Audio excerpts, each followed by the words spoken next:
আমি একজন varsity lecturer, আর তোমরা আমার বিয়ে ঠিক করেছো ক্লাস 10-এর একটা মেয়ের সাথে। তোমাদের মাথা ঠিক আছে? ইরফানের কথায় তার মা বিরক্ত হয়ে বলল, আমাকে কেন এসব বলছো? তোমার বাবাকে গিয়ে বলো। তাছাড়া মেয়েটা আর 1 মাস পর এইচএসসি এক্সাম, এরপর কলেজে উঠে যাবে, চিন্তা করো না।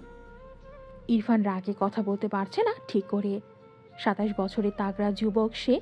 বিয়ে করবে না এমন তো বলেনি, কিন্তু তাই বলে একটা বাচ্চাকে বিয়ে করবে ভাবতেই পারছে না। অসম্ভব। ডান হাতের 2 আঙুল দিয়ে কপাল স্লাইড করতে লাগলো। মেজাজি চুলগুলো কপাল ছুঁয়ে নেমে এসেছে কনুই পর্যন্ত গোটানো হাতা। কনুই থেকে হাতের কবজি পর্যন্ত হাতের রগগুলো ফুলে ফেপে উঠেছে রাগের প্রভাবে। কপাল থেকে আঙুল সরিয়ে ঝাঁকড়া চুলের ভাঁজে একবার হাত চালিয়ে নিজেকে শান্ত করার বৃথা চেষ্টা চালালো, তবে তাতে সফল হলো না বিন্দুমাত্র। হঠাৎই বসা থেকে দাঁড়িয়ে কিছুটা আওয়াজ তুলে রাগ মিশ্রিত কণ্ঠে বলে, আই থিঙ্ক তোমার আর বাবার ব্রেইন ড্যামেজ হয়েছে, তাই একটা বাচ্চা মেয়েকে আমার কোলে তুলে দিতে চাইছো। রেডি হয়ে থেকো, আমি তোমাদের ডক্টরের কাছে নিয়ে যাব, ওকে? ইরফান নেওয়াজের মা রুমা নেওয়াজ ছেলের কথায় তবদা খেয়ে চেয়ে আছে। তার ছেলে মেয়েটাকে বিয়ে করবে না বলে তাদের মেন্টালি বানিয়ে দিচ্ছে। তার অতঃপর রেগে বলল, তুমি লিমিট ক্রস করছো ইরফান। এটা কি ধরনের কথা? তোমার বাবা আর মেয়ের বাবা ছোটবেলায় একসাথে পড়েছে, খুব ভালো বন্ধু ছিলেন তারা। এরপর হঠাৎই মেয়েটার বাবা মারা গেল। মেয়ের বাবা তাকে নিয়ে চিন্তায় থাকে। তাছাড়া তোমার বাবার বন্ধু তোমার বাবাকে অনেক হেল্প করেছে, তার সামান্য প্রতিদান এভাবে দিতে চাইছে, তুমিও মেনে নাও। ইরফান দুহাতে মাথার চুল টেনে বলল, উফ, বাবা ঋণ শোধ করবে তো আমাকে কেন বলির পাঠা বানাচ্ছে? যেহেতু বাবার ঋণ শোধ করতে হবে, তো বাবাই বিয়েটা করে নিক। আমি কোনো বাচ্চাকে বিয়ে করে কোলে তুলে ফিডার খাওয়াতে পারবো না, সরি। ছেলের কথায় রুমা নেওয়াজ বিস্ময়ে চোখ বড় বড় করে তাকালো। ইরফানকে ধমকে বলল, কি বলছো, বুঝে বলছো? ইরফান নিজেও থতমত খেয়ে গিয়েছে কথাটা বলে। রাগে কি বলে ফেলেছে নিজেই বুঝতে পারেনি। মাথা নিচু করে চোখ বুঝে ফোঁস করে শ্বাস ফেলল। পেছন থেকে ইরফানের বাবা তারেক নেওয়াজ গম্ভীর গলায় বলে, তোমাকে বিয়েটা করতে হবে ইরফান। তোমার কোনো ফ্রেন্ডকে ইনভাইট করতে চাইলে করতে পারো। আগামীকাল রাতের মধ্যেই আমার বৌমাকে নিয়ে রওনা হব ইনশাল্লাহ। ইরফান অদ্ভুতভাবে তার বাবার দিকে তাকালো। 2 দিন হলো গ্রামে এসেছে তারা। মূলত ইরফানের ফুপুর বাড়ি গ্রামে। মাঝে মাঝে আসা হয়, তবে এইবার এসে তার গলায় বাচ্চা ছড়িয়ে দিবে জানলে এই গ্রামে পা রাখত না। বাবার দিকে তাকিয়ে রেগে বলল, বাবা, তুমি কি জানো তোমার ফ্রেন্ডের মেয়ের জন্য আমার চাকরি চলে যেতে পারে? এরপরে তুমি আমার সাথে একটা বাচ্চাকে জড়াতে চাইছো? তারেক নেওয়াজ ভাবলেন ছেলের কথা ফেলে দেওয়ার নয়, সময় নিয়ে কি যেন ভাবলেন। এরপর গম্ভীর গলায় বললেন, তোমার ভার্সিটিতে কেউ না কেউ জানলেই তো হলো। ও আমার মেয়ের পরিচয়ে থাকবে। মেয়ের বয়স হলে তোমাদের আনুষ্ঠানিক বিয়ে হবে ইনশাল্লাহ। তোমার ভার্সিটির সবাই তো বাসায় এসে তোমার বউকে দেখছে না, তাই না? ইরফান হাত মুষ্টিবদ্ধ করল। রাগে তার শরীর কাঁপছে। বাবার কথার পিঠে শুধু বলল, আমি কোনো বাচ্চাকে বিয়ে করতে পারবো না, সরি বাবা, আমি আজকেই ব্যাক করব। এই বলে হনহন করে ঘর থেকে বেরিয়ে যায়। তোর বাইকের চাবিটা দে। ইরফানের কথায় ভ্রু শুদ্ধ কুঁচকে তাকালো। সে বাড়ির সামনে রাস্তায় দাঁড়িয়ে আছে, মূলত বাজারের দিকে যাবে বলে। বাইক নিয়েই যাবে। ইরফান শুদ্ধর মামাতো ভাই। শুদ্ধ ইরফান একই ইউনিভার্সিটির লেকচারার। শুদ্ধ ঢাকাতেই থাকে চাকরির সুবাদে। ছুটি পেয়ে ইরফানদের সাথে নিয়ে তাদের বাড়িতে এসেছে। আগামীকাল একসঙ্গে আবার ব্যাক করবে। পকেট থেকে বাইকের চাবি বের করে ইরফানের দিকে বাড়িয়ে দিয়ে বলল, বাজারের দিকে যাব, তুই বাইক চালাবি? ইরফান কোনো কথা বলল না। শুদ্ধর হাত থেকে বাইকের চাবি নিয়ে বাইকে উঠে বাইক স্টার্ট দেয়। শুদ্ধ ভ্রু কুচকারো। ইরফানের কি হয়েছে মনে হচ্ছে রেগে গেছে। বাইকে উঠে বসার জন্য এক পা তুললে ইরফান বাইকে এক টান দেয়। শুদ্ধ ডান পা ঠাস করে মাটিতে পড়ে যায়। ছেলেটা তবধা খেয়ে চেয়ে থাকে ইরফানের হাওয়ার বেগে চলে যাওয়ার পথে। উল্টে পথে পড়তে পড়তে বেঁচেছে। এত বড় ছেলে হয়ে এভাবে মুখ থুবড়ে পড়ে মান ইজ্জত কিছু থাকতো না। দাঁত কিরমির করে তাকিয়ে রইল ইরফানের অদৃশ্য হওয়ার পানে। কার উপর রেগে আছে কে জানে। সেসব রাগ তার কাছে এসে ঝেড়ে গেল। মামার ডাক শুনে শুদ্ধর হুঁশ ফিরে। তারেক নেওয়াজ গম্ভীর গলায় বলে, তোমার ভাইকে দেখাবে আগামীকাল যেন আমাকে অপমান হতে না হয়, বুঝেছো? শুদ্ধ মাথা নাড়ল, মানে বুঝেছে, কিন্তু কি বোঝাবে সেটাই তো বুঝল না। আমতা আমতা করে প্রশ্ন করল। তারেক নেওয়াজ যেতে যেতে বলল, আগামীকাল তোমাদের গ্রামের এক মেয়ের সাথে ইরফানের বিয়ে। শুদ্ধ মুখ গোল করে বলল, ও, এবার বুঝছি ব্যাপার। বাপ বেটা এই নিয়ে ঝামেলা করছে। বাপ বেটাকে বিয়ে করাবে, কিন্তু বেটার তো বিয়ে করার স্বাদ নেই। বাপ তা বোঝে না, দুজনেই যে এক গোয়ালের গরু, দুজনের রাগজেদ সমান সমান। বাপ বলে সে বিয়ে দিবে মানে দিবেই, বেটা বলে সে বিয়ে করবে না মানে করবে না। তাহলে জিতবে তাকে? একটু থেমে গভীর ভাবনা নিয়ে বলল, মামা আমাকে বোঝাতে বলে গেল, ট্রিক্স তো বলে গেল না। বেটাকে নিজের মতো ঘাড়টারা বানিয়ে বোঝানোর দায়িত্ব দিয়েছে আমার ওপর। এসব মানা চাই? আমার মামিটাকে জ্বালিয়ে খাই। ইস, কত কষ্ট আমার মামির জীবনে। দুইটা ঘাড়টারা টুপ করে এসে কোথা থেকে যে পড়লো। কথাগুলো বিড়বিড়িয়ে বলে নিজেই নিজের মুখ চেপে ধরল। আজ এত বেফাস কথা বের হচ্ছে কেন তার মুখ দিয়ে? বাপ বেটা তাকে একসাথে ধরলে সে পালাবে কোথায়? স্কুল থেকে এসএসসির অ্যাডমিট নিয়ে বাড়ি ফেরার পথে হঠাৎ রাস্তার ওপাশে ফুচকা চটপটির দোকান চোখে পড়ল মায়রার। অনেকদিন পর এই বুড়ো দাদুকে দেখল। কোথায় হারিয়েছিল কে জানে। যদিও তার স্কুলে আসা হয় না, ফাইনাল এক্সামের খুব বেশি দেরি নেই। যাক, আজ তো সে আর এই দাদু দুজনেই হাজির তার পছন্দের ফুচকা চটপটি নিয়ে। পেট পুড়ে খেয়ে তবেই আজ বাড়ি ফিরবে। যদিও বাড়ি গেলে তার মা তাকে আরও কিছু আপ্যায়ন করে খাওয়াবে, যা খেলে পেট ভরে না, গা ভরে যায়। মায়ের হাতের স্পেশাল খাবার, যার নাম মার ছাড়া আর কি বা হবে। এইসব ভাবনা আপাতত সব বাদ রাখলো। ফুচকার দিকে তাকিয়ে জিভের জল চলে আসলো। কার্টুনের মতো জিভ বের করে শব্দ করেই ইচ্ছে করলো, কিন্তু এটা তো রাস্তা। এসব বাদ দিয়ে রাস্তার ওপাশে যাওয়ার জন্য দ্রুত কদম ফেলে দৌড় লাগালো। রাস্তার মাঝ বরাবর গেলে হঠাৎ দ্রুতগামী একটি বাইক দ্রুততার সহিত ব্রেক কষল রাস্তার মাঝে সাদা হিজাব পরিহিত এক রমণীকে দেখে।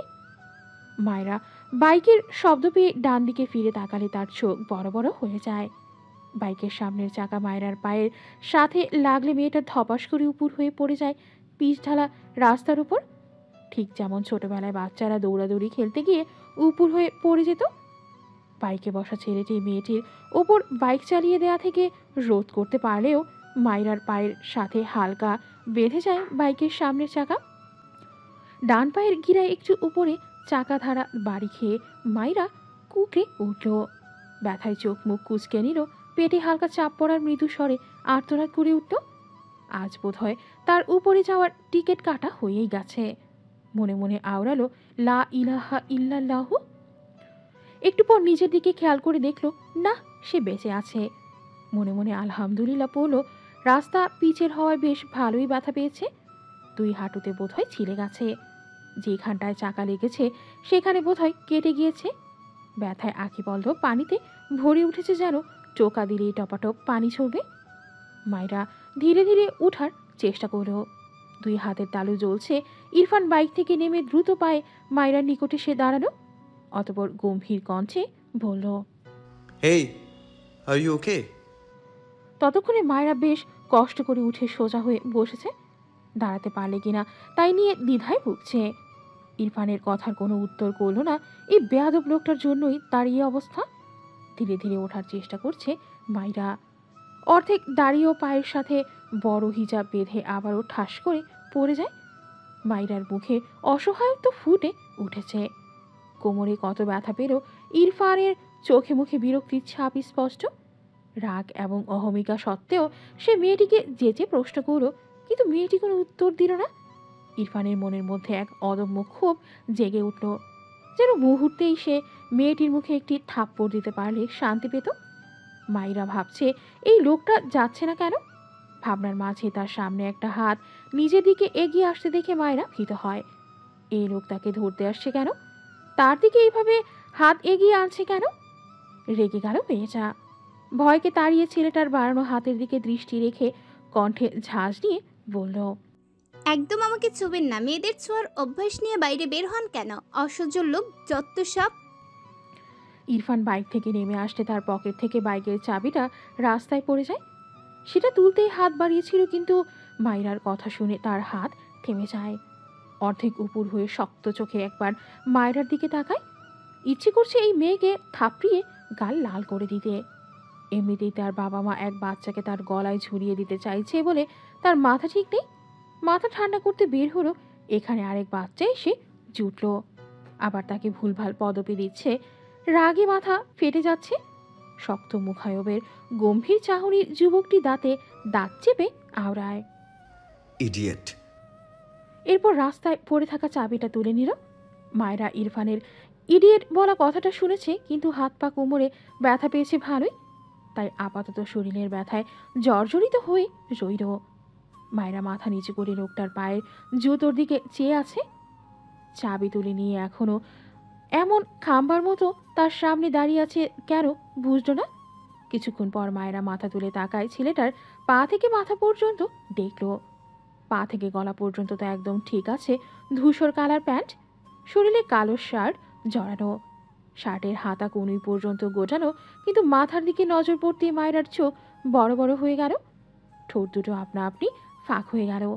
এটা মানুষ, মানে সুস্থ মানুষ নাকি পাগল?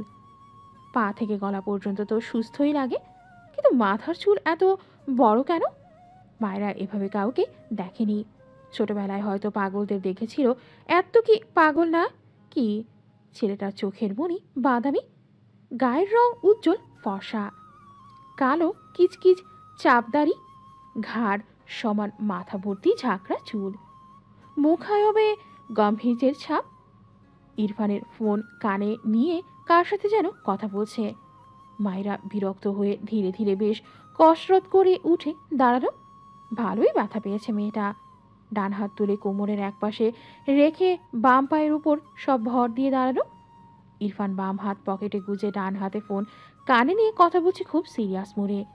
অবশ্য ইরফান মানেই সিরিয়াস। তার সামনে কেউ জোকস বললেও তার মুখায়ব থেকে নড়চড় হয় না।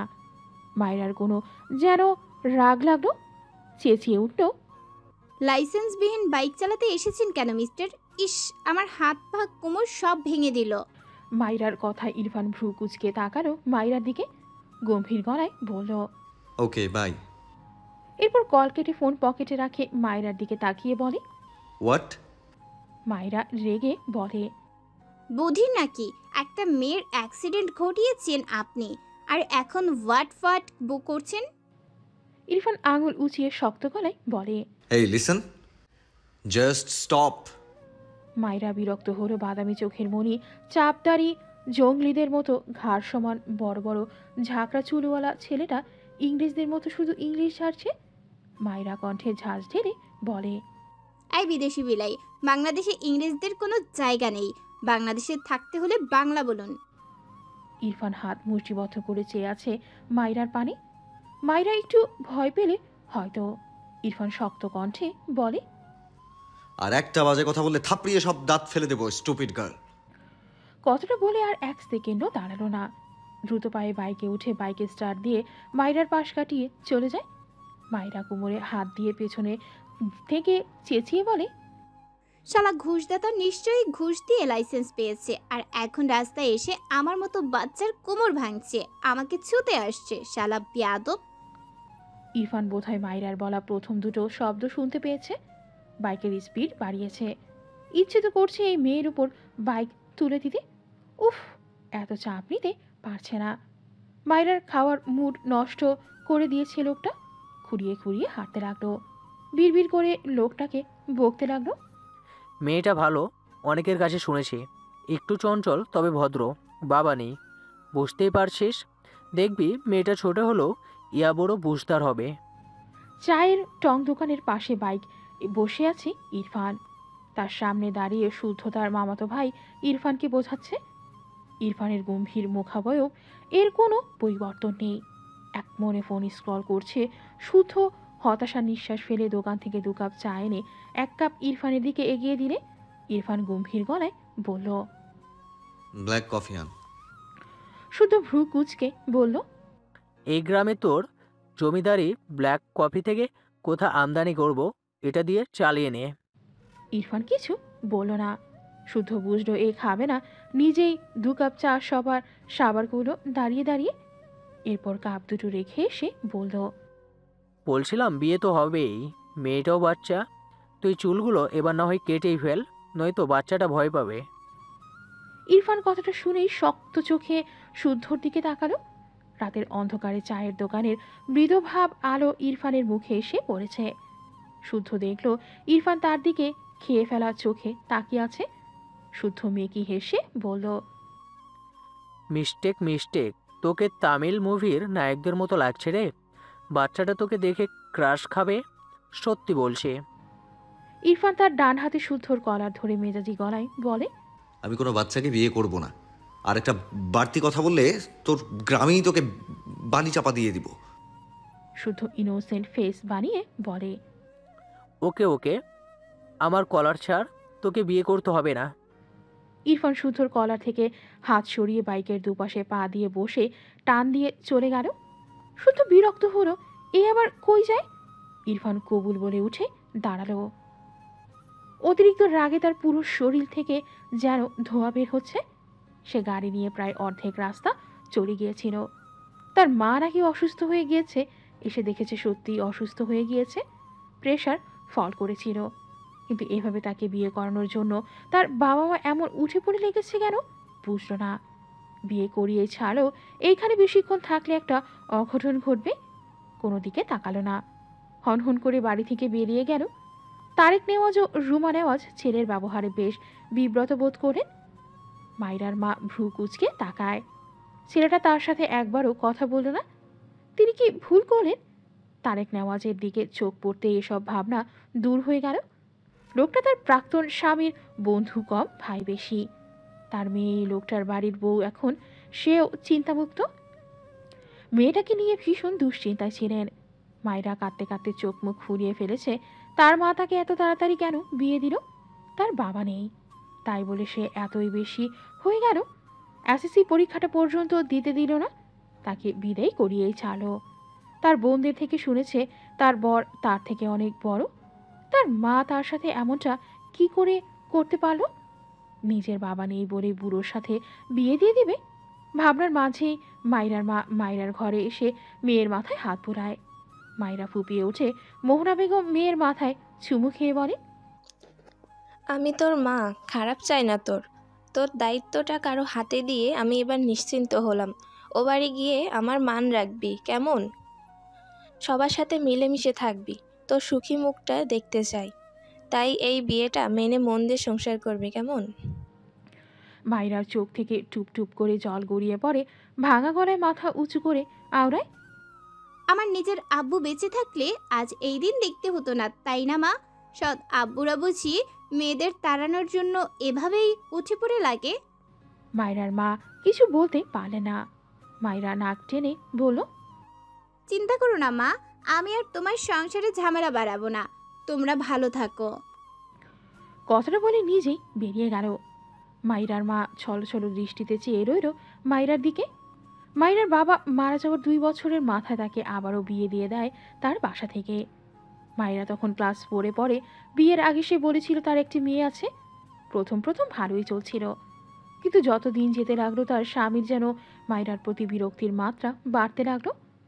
মাইরাকে সে ভালো রাখতে পারেনি মা হয়েও।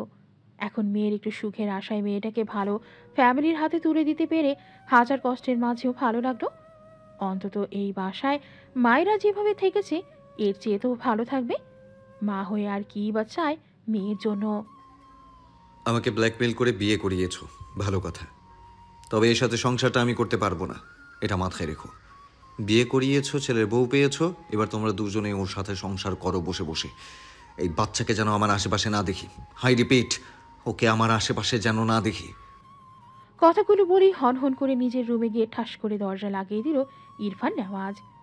রুমা নেওয়াজ, তারেক নেওয়াজ দুজনেই হতভম্ব চোখে চেয়ে রইল তাদের ছেলের পানি।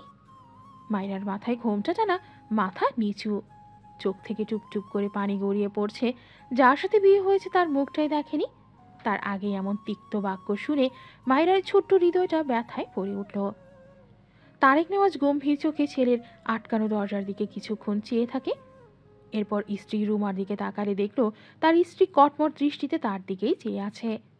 তারেক নেওয়াজ গলা ঝেড়ে বলল, তেরা ছেলে তো তোমার, আমার দিকে এভাবে তাকাচ্ছ কেন আজব?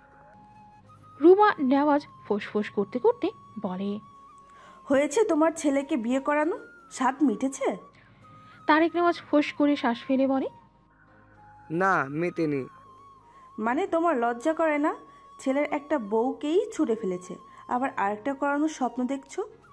তারেক নেওয়াজ ভোঁতা মুখে বলে, আনুষ্ঠানিক বিয়ে তো হয়নি, সে বিয়ে না হওয়ার আগেই স্বাদ কেন মিটবে? দ্বিতীয় বিয়ে করাবো কেন? রুমা নেওয়াজ বোকা চোখে তাকালেন স্বামীর পানে। এরপর রাগে গজগজ করতে করতে দুপধাপ পা ফেলে ঘরের দিকে যায়। শব্দ করে বলে, যা ইচ্ছে করো, তোমার ছেলের বউকে যেখানে ইচ্ছে রাখো, আমাকে এসবে জড়াবে না। পেছন থেকে তারেক নেওয়াজ দীর্ঘশ্বাস ফেললেন। কিছুটা দূরে মায়েরা মাথা নিচু করে দাঁড়িয়ে আছে। তারেক নেওয়াজ এগিয়ে গেলেন মায়রার দিকে। মায়রার গায়ে লাল শাড়ি জড়ানো, মাথার উপর লাল হিজাব বাঁধা। তারেক নেওয়াজ মায়রার মাথার উপর হাত রেখে নরম গলায় বলে, আম্মু, ভয় পাচ্ছ? মায়েরা মাথা নিচু করেই দুদিকে মাথা নাড়িয়ে নাবোধক উত্তর জানায়। তারেক নেওয়াজ দীর্ঘশ্বাস ফেলেন। তিনি বুঝতে পারছেন না এই পরিস্থিতিতে আসলে কি করা উচিত। তার ছেলের রাগ সম্পর্কে তার ধারণা আছে, আর আরেকটা ভোলা ভালা ছেলে থাকলে ইরফানের দিকে আর নজর দিতেন না। কিন্তু ছেলে যে একটাই, তার বন্ধুর এই মেয়েকে ছেলের বউ করা বহুদিনের স্বপ্ন। বন্ধু বেঁচে নেই বলে সব ভুলে যেতে পারেন কিভাবে? মায়রার মাথায় হাত বুলিয়ে বলে, এসব কিছু ভুলে যাও। এখন থেকে তুমি আমার মেয়ে, বুঝেছো? আমার মেয়ে আমার বাসায় থাকবে, আর কোনো দিকে মন দিবে না, শুধু পড়াশোনায় মন দিবে, বুঝেছো? মায়েরা অবাক হয়। বাড়ির অন্য মানুষদের ব্যবহার যতটা করুণ, এই লোকটার ব্যবহার তার চেয়ে হাজার গুণ ভালো। তারেক নেওয়াজ মায়রার হাত ধরে একটি ঘরের দিকে নিয়ে যেতে লাগলেন। মায়রা নীরবে তার শ্বশুরের পিছু পিছু যায়। মায়রা তারেক নেওয়াজকে চেনে, তিনি তাদের বাড়িতে বেশ কয়েকবার গিয়েছিল। তার ভালো মন্দ জিজ্ঞেস করত। সবচেয়ে বড় কথা, ইনি যে তার বাবার বন্ধু ছিল এটা সে জানত, কিন্তু তার পরিবারের কাউকে কখনো দেখা হয়নি। বিয়ে হওয়ার সুবাদে সবাইকে দেখা হলো, সাথে সবার আচরণও দেখা হলো। ডান হাতে চোখ মুছে নিল। তার আব্বু মারা যাওয়ার পর থেকে তার জীবনটা এমনই হয়ে গিয়েছে। তবুও গ্রামে হেসে খেলে দিন কেটেছে। কিন্তু এখানে কি করে থাকবে? ইনায়া তার খালাতো বোনের বাড়ি বেড়াতে এসেছে। গ্রামে তার ভালো লাগে বেশ, কিন্তু তার খালাতো বোন সহ তার বান্ধবীরা সবাই মিলে একটা ট্যুর দিবে ঠিক করে। সে কি এই সুযোগ হাতছাড়া করে? ফটাফট চলে এসেছে খালার বাড়ি। বাবা মা ভাইয়া কেউ রাজি না, তাকে একা যেতে দেবে না কিছুতেই। এরপর সে জেদ দেখিয়ে বলেছে ট্যুরে যাবে না, তবে খালার বাড়ি যাবে। এক প্রকার কাউকে না বলেই ঘুরে এসেছে। এবার কেউ না জানলেই হলো, তার খালা বলবে না। আর তার খালা আর তার বান্ধবী বলা যায়। সারাদিন জার্নি করে শরীর জুড়ে ক্লান্তির ছড়াছড়ি। এর মাঝে একটু আগে তার বাবা ফোন দিয়ে জানায় তার ভাইয়ের নাকি বিয়ে হয়ে গিয়েছে। কথাটা শুনে সে হজম করতে পারছে না। ওপাশ থেকে তারেক নেওয়াজ হ্যালো হ্যালো করছে, এপাশে ইনায়ার খবর নেই। ইনায়ার খালাতো বোন যাহারা ঘরে এসে ইনায়াকে এভাবে তবদা খেয়ে বসে থাকতে দেখে অবাক হয়। এগিয়ে এসে ইনায়াকে ঝাঁকি দিয়ে বলে, এই কি হয়েছে তোর? খালু ওপাশ থেকে হ্যালো হ্যালো করছে, তুই জবাব দিচ্ছিস না কেন? ইনায়া ভ্রম থেকে বেরিয়ে ঝাঁকি দিয়ে উঠল। ফোন লাউডে থাকায় যাহারা শুনতে পেয়েছে ইনায়ের বাবার গলা। ইনায়া কোনো রকমে বাবাকে বলল, বুঝতে পেরেছি বাবা, কালকেই আসছি খালামণিদের সবাইকে নিয়ে। এখন রাখছি, বাই বাই। বলেই কল কেটে দেয়। যাহারা ভ্রু কুচকে চেয়ে আছে ইনায়ার দিকে। ইনায়া হাতের ফোন রেখে খুশিতে চাপড়ে ধরে যাহারাকে। এরপর যাহারার দুহাত ধরে ঘুরতে থাকে, হাসতে হাসতে বলে, আপু আপু, অনেক বড় অসাধ্য সাধন হয়েছে, আমার বিশ্বাসই হচ্ছে না। যাহারা বিরক্ত হয়ে বলল, তুই কি আমাকে বলবি হয়েছেটা কি? তোর কি বিয়ে ঠিক হয়েছে? ইনায়া তার ঘোরানি থামিয়ে প্রফুল্ল কণ্ঠে বলল, আপু আপু, আমার বিয়ে ঠিক হয়নি, তবে একজনের বিয়ে অলরেডি হয়ে গিয়েছে। মানে কার? ইনায়া হেসে বলতে থাকে, ইরফান ভাইয়ার বিয়ে হয়ে গেছে। তুমি ভাবতে পারছো ইরফান ভাইয়ার বউ হয়ে গিয়েছে। কাউকে না জানিয়ে এভাবে বিয়ে দেওয়ার কারণ জিজ্ঞেস করবে না তোমরা, জানি। কারণ সবাই ভাইয়াকে জানো। সবাইকে না জানানোর চেয়ে আশ্চর্যজনক ব্যাপার হচ্ছে ইরফান ভাইয়ার নাকি বিয়ে হয়েছে। ওয়েব, কীভাবে সম্ভব? আই এম সো এক্সাইটেড ভাবিকে দেখার জন্য। যাহারা স্তব্ধ খেয়ে ইনায়ার দিকে তাকিয়ে আছে। ইরফান ভাই বিয়ে করেছে, তার কাছে অবিশ্বাস্য লাগলো। ইনায়া তার ফোন নিয়ে ইরফানকে সরাসরি ভিডিও কল দেয়। সে এক নজর তার ভাবিকে দেখতে চায়। তার 13 নাম্বার 1 ভাইকে বিয়ে করেছে মানে সেই মেয়ে কতটা স্ট্রং হবে সেটা ইনায়ার ভাবনায়। ইনায়া ফোন দিলে প্রথমবার রিসিভ হয় না, মেয়েটার মন খারাপ হয়। ফোন রেখে দেয়। মন খারাপ করে জাহারার দিকে তাকিয়ে বলে, আজ ওদের বিয়ের প্রথম রাত। আমার হয়তো কল করা উচিত হয়নি, তাই না আপু? আসলে এক্সাইটমেন্টে কল দিয়ে দিয়েছি। তখনই ইনায়ার ফোন বেজে ওঠে। ইনায়া দ্রুত ভাইয়ের কল রিসিভ করে কিছু বলার আগে ইরফান গম্ভীর গলায় বলে, ট্যুর কেমন হলো? ইনায়ার হাসি হাসি মুখটা মুহূর্তেই চুপসে যায়। ঢোক গিলে তার ভাই কিভাবে জানলো সে ট্যুরে গিয়েছিল, সে তো কাউকে বলেনি। ইরফান টেবিলের উপর ল্যাপটপ রেখে সোফায় বসে ভার্সিটির কাগজপত্র গুছিয়ে রাখছিল। ইনায়ার নীরবতায় কাজ করতে করতে গম্ভীর গলায় বলে, বাসা থেকে বের হওয়া এটাই লাস্ট ছিল তোর। আর তোর পাশের গর্ধব আমার হাতে বেহিসাব থাপ্পড় খাবে, ওকে রেডি থাকতে বলিস। যাহার আর কোনো ভাবান্তর নেই। ইনায়া বারবার ঠোক গিলছে। কোন দুঃখে যে কল করতে গেল, এখন নিজেই বাস খাচ্ছে। প্রসঙ্গ পাল্টাতে মেকি হেসে বলল, ভাইয়া কংগ্রাচুলেশনস। ইরফান কাজে ডুবে থেকেই ভ্রু কুচকে বলল। হোয়াই? ইনায়া অবাক হলো, বিয়ে করেছে সে কংগ্রেস করছে, অথচ তার ভাই বলছে কেন সে কংগ্রেস করছে। তার মাঝে আবার এইসব কাজ বাজ করছে। নতুন বউ রেখে এসব কি করছে তার ভাই? ভাবনা রেখে বলল, ভাবিকে দেখতে চাই, ক্যামেরাটা একটু ঘোরাবে ভাইয়া? ইরফানের হাত থেমে যায়। ভ্রু কুচকে ল্যাপটপের দিকে তাকিয়ে বলে, কার ভাবি? ইনায়া বিরক্ত হয়ে বলে, আমার ভাবি তোমার বউ। কথাটা শোনার সাথে সাথে ইরফান রেগে ল্যাপটপ ঠাস করে বন্ধ করে দেয়। ওপাশে ইনায়া তরতা খেয়ে যায়। কি হলো? জাহারার দিকে খেয়াল করে দেখলো সে উল্টো ঘুরে শুয়ে পড়েছে। ইনায়া এগিয়ে গিয়ে বলল, জাহারা আপু, ভাইয়া তো রেগে গেল। জাহারা কোনো কথা বলল না। ইনায়া হতাশার শ্বাস ফেলে বলে, ভাইয়া হয়তো শুধু কবুল বলেছে, বউ মানছে না। এখন কি হবে? জাহারা উৎফুল্ল হয়ে বলল, সত্যি? ইনায়া ঝাঁকি দিয়ে ওঠে, বুকে থুতু দিয়ে বলে, তাই তো মনে হলো, কিন্তু তুমি খুশি হচ্ছ কেন? জাহারা থতমত খেয়ে মন খারাপ করে বলল, এমনি, তুই ঘুমা। গত 2 ঘন্টা যাবৎ ইরফান বেলকনিতে পায়চারি করছে। তার মাথায় আগুন জ্বলছে। কাজে ব্যস্ত হয়ে ভুলিয়ে গিয়েছিল তার গলায় বাচ্চা ঝুলছে। ইনায়া বলায় মনে পড়ল, তারপর থেকেই অসহ্য লাগছে। শরীর থেকে শার্ট খুলে ফেলেছে, উধাম শরীরে বিন্দু বিন্দু ঘাম জমেছে। ইরফান ফুস করে শ্বাস ফেলে দ্রুত পায়ে ওয়াশরুমে যায়। শাওয়ার অন করে দেয়। চোখ বুঝে পুরো 30 মিনিট স্ট্যাচু হয়ে দাঁড়িয়ে থাকে। শক্তপোক্ত শরীর বেয়ে পানির কণা চুইয়ে চুইয়ে পড়ছে। ইরফানের রাগ যেন কমার নয়। রাগের চোটে হাত মুঠো করে দেয়ালে দুটো পাঁচ মারে। নিজেকে বৃথা সামলানোর চেষ্টা করে। এরপর শাওয়ার শেষে বের হয়ে রেডি হয়ে বাইরে বেরিয়ে যায়। হাত ঘড়িতে একবার সময় দেখলো 12:30। মায়রাকে তার শ্বশুর একটা ঘরে দিয়ে গিয়েছে। কোনো প্রবলেম হলে তাকে জানাতে বলেছে। শাড়ি পাল্টে একটা সালোয়ার কামিজ পরে নিল। এরপর নামাজ পড়ে নিল। অতিরিক্ত কান্নার ফলে মাথা ব্যথা হয়েছে। তার ব্যাগে টাফনিল থাকে সব সময়। অতিরিক্ত কান্নার ফলে মাঝে মাঝে এই টাফনিল তার প্রয়োজন পড়ে। আশেপাশে তাকালো, কোথাও পানি নেই। তাই ঘর থেকে বেরিয়ে এলো। ডাইনিংয়ে পানি আছে নিশ্চয়ই। জিরোবাতির আলোয়, ডাইনিংয়ে আবছা আলোয় ভরপুর। সবাই হয়তো ঘুমিয়ে পড়েছে। মায়েরা লাইট জ্বালালো না। জিরোবাতির আলোয় যা দেখতে পাচ্ছে সে আলোতেই পা টিপে টিপে এগোয়, পাছে কেউ জেগে না যায় সেই ভয়ে।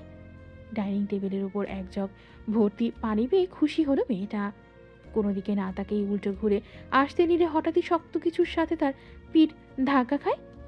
মায়েরা ভয় পেয়ে যায়। এমনিতেই চারদিকে অন্ধকার। ভয়ে ভয়ে চারপাশে একবার চোখ বোলালো।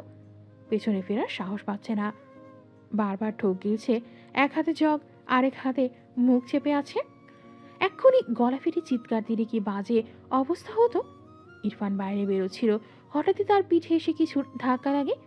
ভ্রু কুচকে পিছন ফিরে তাকায়। ঝাপসা আলোয় বুঝলো কোনো মেয়ে।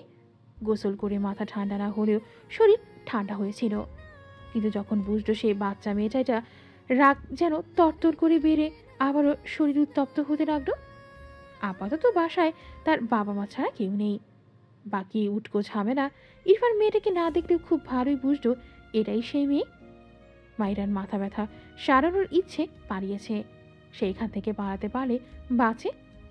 দৌড় দেওয়ার জন্য এক পা বাড়ালেই ইরফান মাইরার কোমর সমান ঝুটি করা চুল ডান হাতে টেনে ধরে, হাতে ঘুরিয়ে দুবার পেঁচায়। মাইরা ব্যালেন্স সামলাতে না পেরে এবার ইরফানের বুকে গিয়ে ধাক্কা খায়। ইরফান বাম হাতে মায়রাকে ঠেলে তার থেকে সরিয়ে দেয়, তবে চুলের গোছা ছাড়ে না। শক্ত হাতে চেপে দাঁতে দাঁত চেপে নীরের কণ্ঠে বলে, সামনে আসতে নিষেধ করেছি, এজন্য পিছিয়ে এসেছো?